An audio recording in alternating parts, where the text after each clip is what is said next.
Well, we put about 1,400 miles on the van last year, and by golly, I got to do better than that this year.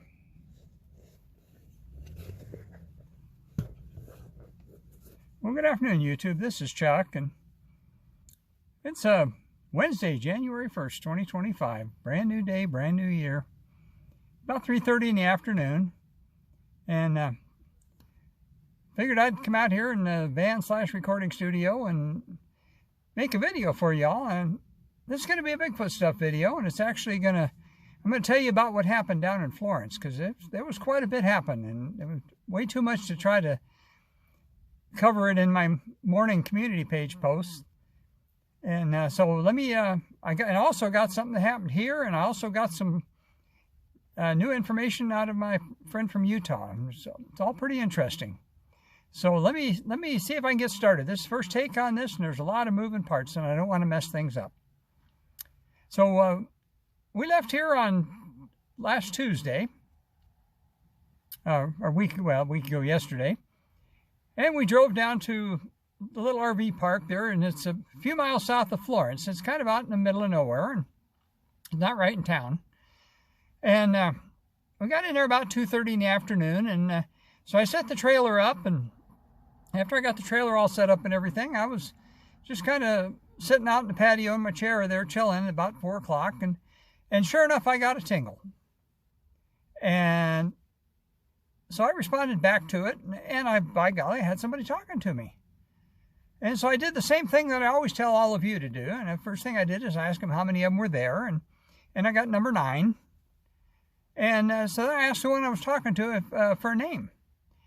And she gave me a name. Her name was Lulu. And Lulu's 24 years old, female obviously. And she was remarkably open to talking. And it took me, kind of shocked me. I didn't expect it at all. I kind of thought they might be down there because there's quite a bit of open desert there in a couple directions from where we were staying. But I didn't quite expect that level of contact that soon. And we'd only been there for less than 2 hours. And anyway, I talked with Lulu, and I asked her, if she was close, if they lived close, or if they lived long ways away, and she said close. And then I asked her, I said, is Lulu your real name, or is that what you just like to be called? Well, let me kind of explain a little bit more about how MindSpeak works. And MindSpeak is it's kind of a combination of things many times. Sometimes you get the very, very clear voice in your head. But more often than that, you get what we call the neurological connection. That's what I refer to as the tingle. And with me, it's right here in my right temple, just up above my glasses here. And it's like a little combination of a pressure feeling and an electrical pulse feeling. And a lot of times, if you ask them a yes or no question, what they'll do is they'll kind of like poke you with a stick. They'll make that a little bit stronger. If the answer is no, they won't. And sometimes they'll either shut you off entirely for 10, 15 seconds and then reconnect with you. So they very, very seldom will actually say no. We've had them say no before, and usually it's because we ask them dumb questions often enough they get irritated with us. But normally what happens is they'll say a yes, and if the answer is no, they just won't say anything. So a lot of times what we'll do is we'll rephrase the question. And one of the ways we'll do it is I ask you that and I didn't get anything, so that must mean the answer is negative. Is that correct? And then, of course, you get a yes answer, that is correct, that it's negative. Well, anyway, so I asked Lulu. I didn't ask her what her real name was, but what I did ask her is if that's what she likes to be called, and she confirmed that that's what she likes to be called. So that tells me that that she has another more formal name, but she likes the name Lulu. Well, in the process of talking back and forth with her, then I felt another energy. And that one, when I asked for a name, the name I was given was Carissa. And Carissa's another female, and I asked her for her age, and she told me she's 19. So then I asked her, I said, are you Lulu's younger sister? And she said, friend. So she's not Lulu's younger sister, she's Lulu's friend. And she had kind of a softer, a little harder to, not quite as direct or refined of an energy, a little harder to understand. Well, then all of a sudden I got a big, heavy and loose energy come in. And it felt male to me, and I immediately came back and I said, I can feel that, and who am I talking to now? And it was a male, and his name was Polaka. And so I asked Polaka how old he was. He told me he was 16, and boy, you could tell the energy wasn't quite as refined, and I would imagine that he has a pretty big personality. I could just kind of tell that, and so. So I asked Polaka, I said, are you part of the family? And he said, Lulu's brother. So Polaka is 16, and he's Lulu's little brother. And kind of a big personality. Well, I got all those 3 names and everything in a period of oh golly, not over 20 minutes. And then, they, like normal, then they were gone. So I knew they were around, and that was real major. That really stunned me to get those 3 individuals and 3 names that soon after we got there. Well, that was Tuesday night, Christmas Eve. Well, Christmas Day, I got a couple of tingles here and there, but nothing really pronounced that I could lay my hands on, or something I could, as I like to say, hang my hat on. Well, then the day after Christmas, Thursday, then I. Once more, right about the same time, once more I got the tingle, and it was Lulu, and she was back. And there was a whole bunch of little energies, the best way to describe it, with her. And I thought they were little kids. And so it was like they were taking turns trying to reach out to me. And I finally managed to make a connection with one, and I asked her what the name was, and the name was Sally. I asked Sally, I said, from that name, I presume you're a female. Yes. And how old are you? 6. Well, that's pretty cool. Then I got another one, and that one was a little bit stronger and a little less defined. And so I said, well, what's your name? Ernesto. Well, Ernesto sounds like a boy name. Are you a boy? Yes. Well, how old are you, Ernesto? 9. Well, that was pretty interesting. It was pretty cool. And so I had a couple other ones kind of try to reach out to me. Well, then for the next 2 nights, they were kind of around, but I didn't get anything really solid. And then finally on Sunday night, we left and came home Monday. Well, Sunday night, I once again, just about the same time, I got a pretty strong connection. And so I responded back, and I said, who am I speaking with? Homie. Okay. Are you a male, homie? Yes. Can I ask you how old you are? 49. Holy cow. So 49. Now, I don't think homie is his name. And I wondered if maybe that was a nickname, and like a lot of us call our friends our homeboys and our homies. Maybe that was a takeoff on that, but he definitely pronounced it with a lot of emphasis on the second syllable. So it was homie.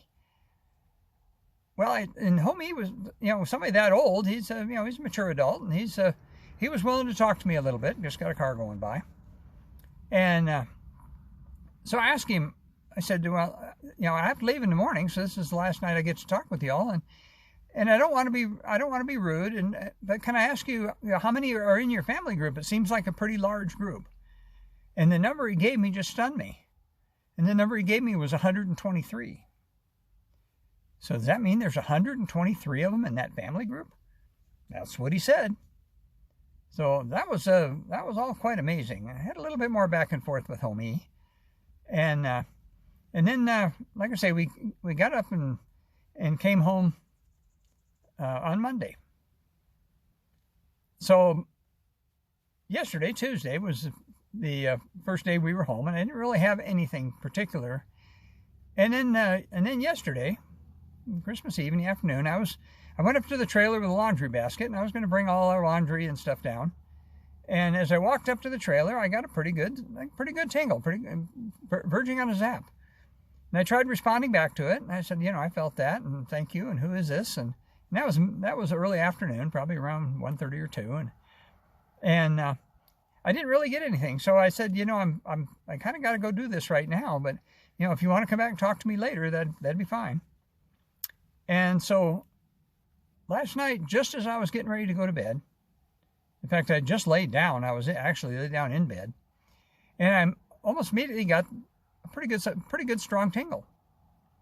So once again, I responded back, and my wife's laying next to me, and she's reading something or watching videos or something. And so I reached out with my mind and said, "Who is this?"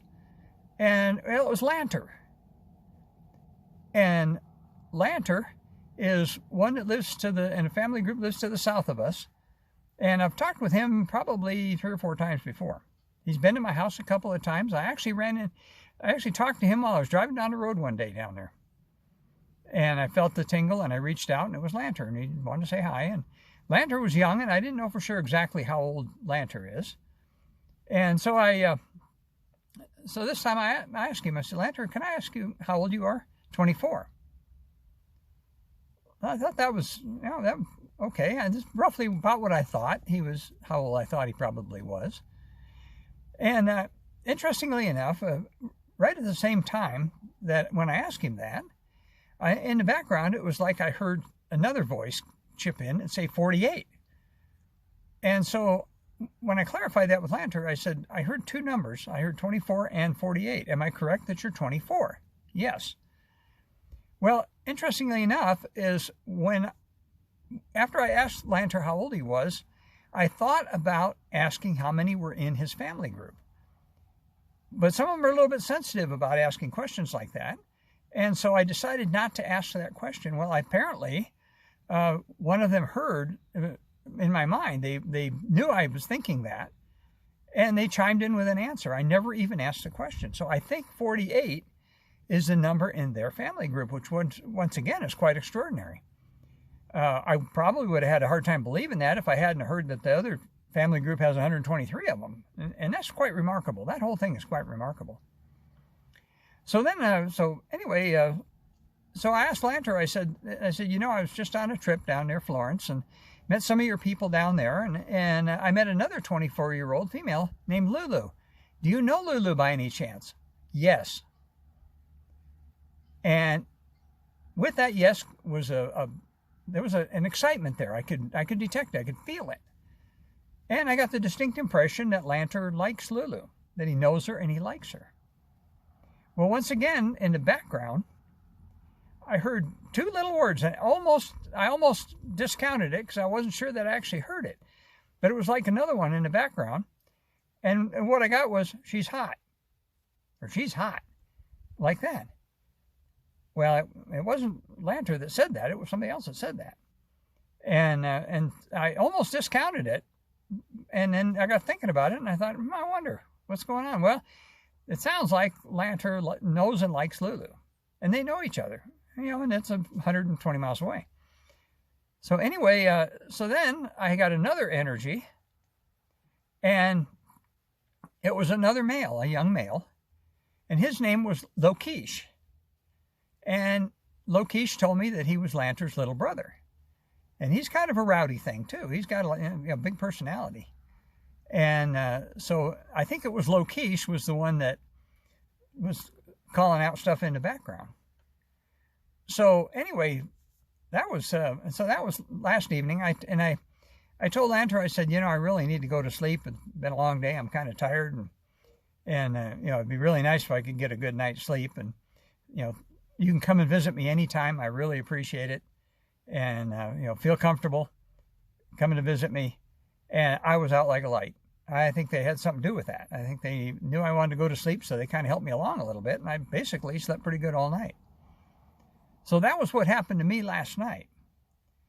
Now this morning, I got up at my regular time, and I was sitting in my chair downstairs and drinking a cup of coffee. And I got a text from my friend up in Utah.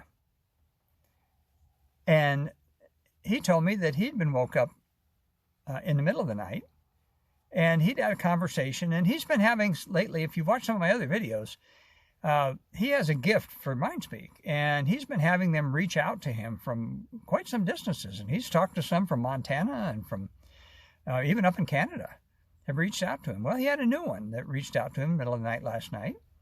And his name was Nikias, with the emphasis on the second syllable, Nikias.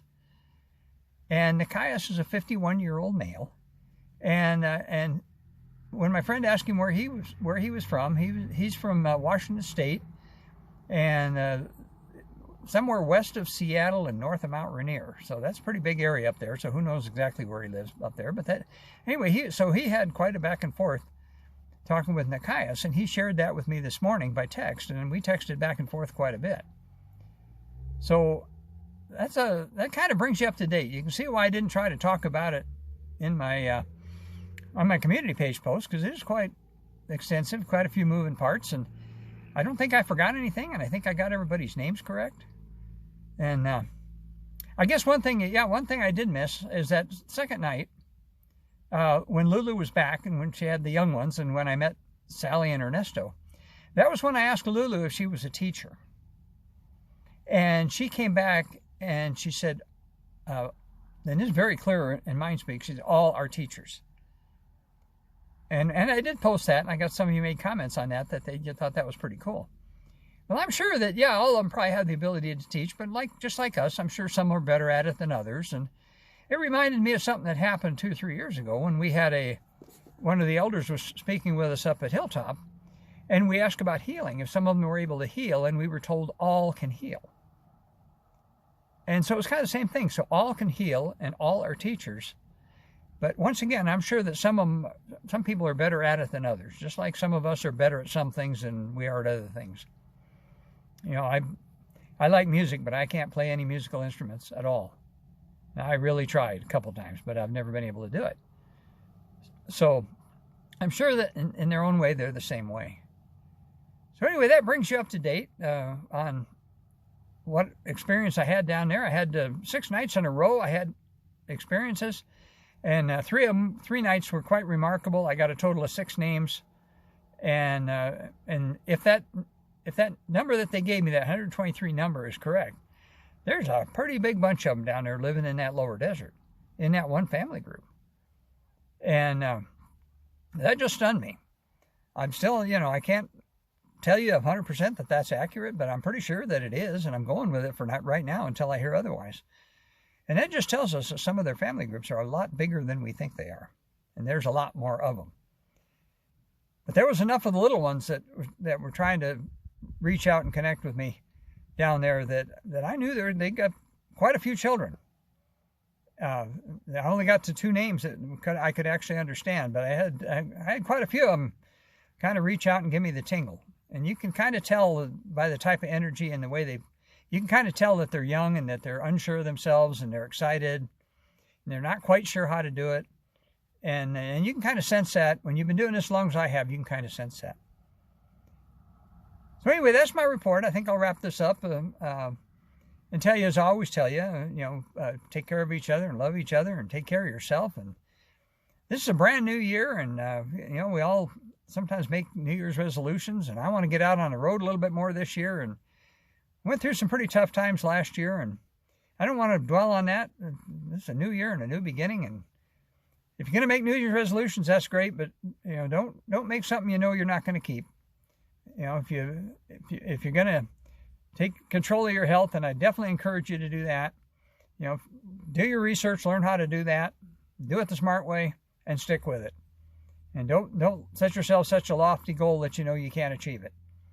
Baby steps is good. Make progress.